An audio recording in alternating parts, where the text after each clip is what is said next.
M2 Pro Mac Mini or M2 Max Mac Studio? Well, I did a ton of testing with two of each of these models, so this is gonna be the ultimate comparison. And there are a lot of differences, both in terms of features and in terms of thermals and how these run.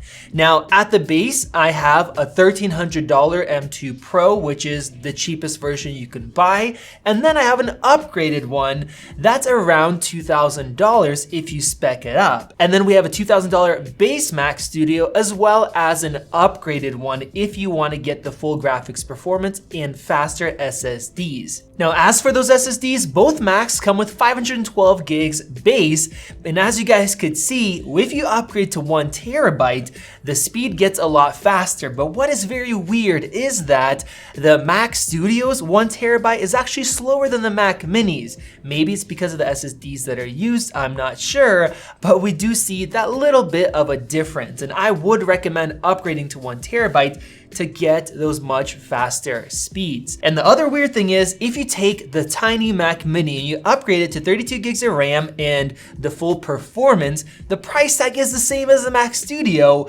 but you don't get 10 gigabit Ethernet. So if you add that, it's actually $100 more expensive than the Mac Studio. So let's see which Mac you should buy and which spec, depending on what you do. Now, before I get into all of the performance numbers, I want to tell you guys the exterior differences. Obviously, the Mac Mini is so much smaller, and that is pretty nice.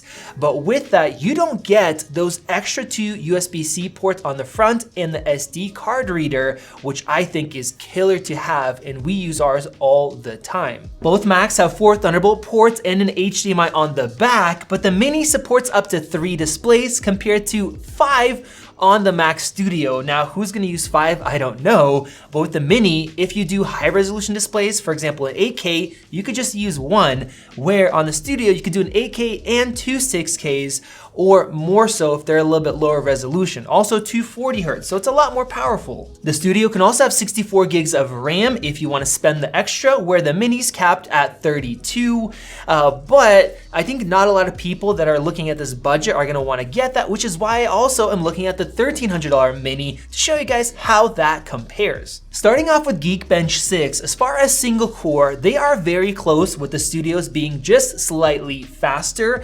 And then looking at multi-core, the base Mini is about 20% slower than the other ones, but it also costs way less, so that seems like a great deal. Now, for general use, the performance is about the same, both in Speedometer 2.0, which tests web browsing performance, and we also tested out Figma, which is kind of like a web design based app.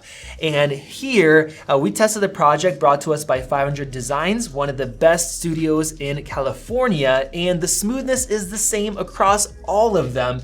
Even the Mac Pro M2 Ultra that we tested, you get a little bit of stutters, but in general, everything loads fairly quickly. And then exporting this high resolution website with 12 layers, as you see, the speeds are practically identical, and this does push your system a lot. So for web-based applications, even the $1,300 spec does great. Now, in terms of graphics performance, I tested out Geekbench 6 Metal, and you guys could see the spread right here.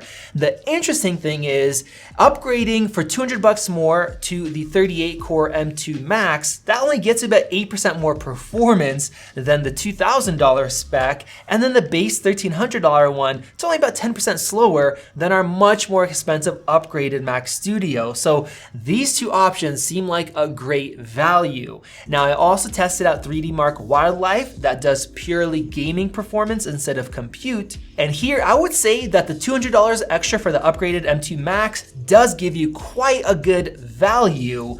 And then the 2 Mac Minis are close enough to not warrant that extra money. Now, as far as full CPU performance in Cinebench, well, here you guys could see that the base model, cheapest Mac Mini, does fall off a fair bit, but the other ones are close. And it's interesting that the M2 Pro actually consistently scored a little bit higher than the Studios. I looked at the power usage between these models, and you guys could see kind of scales, but the M2 Pro uses a bit more power, which is why it scores more, and that is weird.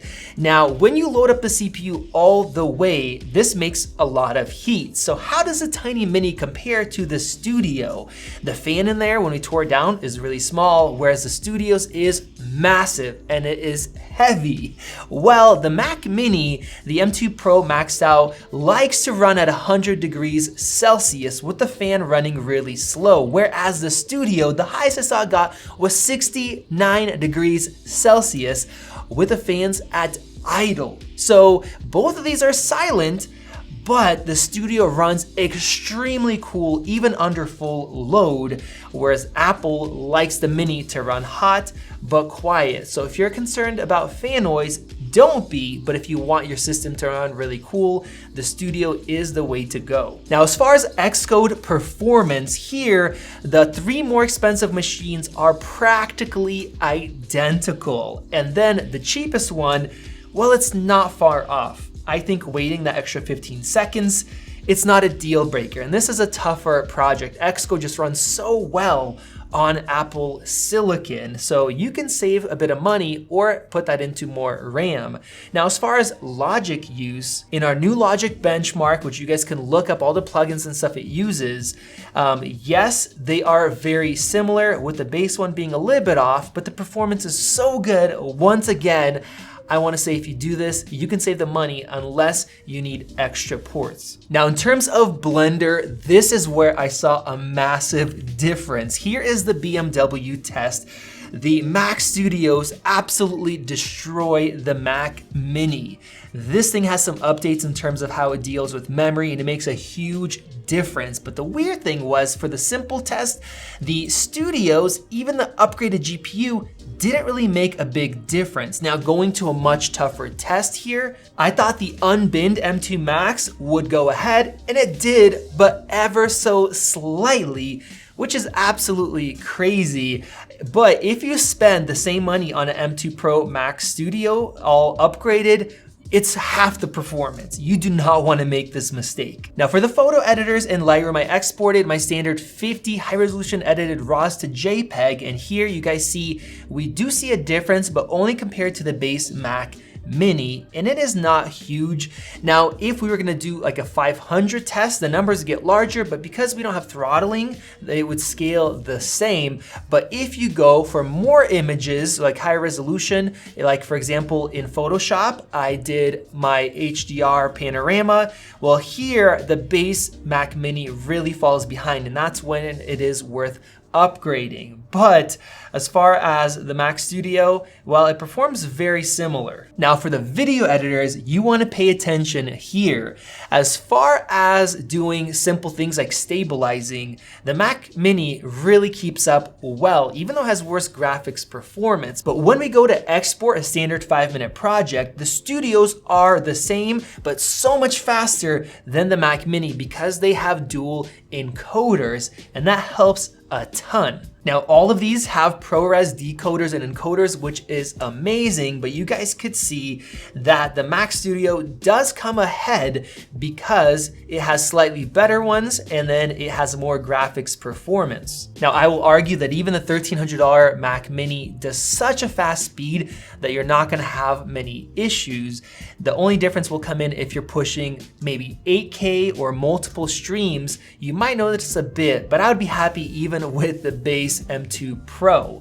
Now, looking at 8K Red RAW, bam, that is a much bigger spread. And the upgraded Mac Mini compared to the base Mac Studio, that price tag is the same, or even more if you get 10 gigabit Ethernet, and the Mac Studio is a lot faster. And then here, when we're dealing with 8K RAW, you want to spend that extra $200 on the upgraded graphics because it is well worth that extra money. And to really push the graphics in terms of raw video performance, in DaVinci Resolve, I looked at denoising this 4K Blackmagic RAW footage, and here you guys can see the frames per second. Now, only the upgraded Mac Studio can actually run it in real time, which is amazing for basically $2,000 plus $200 to be able to do this. My $15,000 Mac Pro could not do this. So the performance is mind-blowing.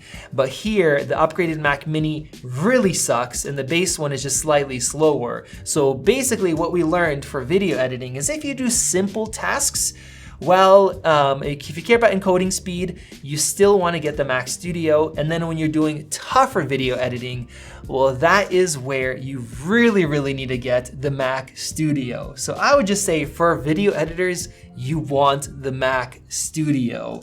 So that is the end of my performance test. And now I just want to give you guys some overall recommendations. I think that for most people, it is just worth getting either the $1,300 Mac Mini, maybe upgrading RAM if you want it, or getting the $2,000 Mac Studio. Forget about upgrading to the unbinned M2 Pro and adding on more storage and RAM. It is just a bad deal at this point with the new Mac Studios that came out.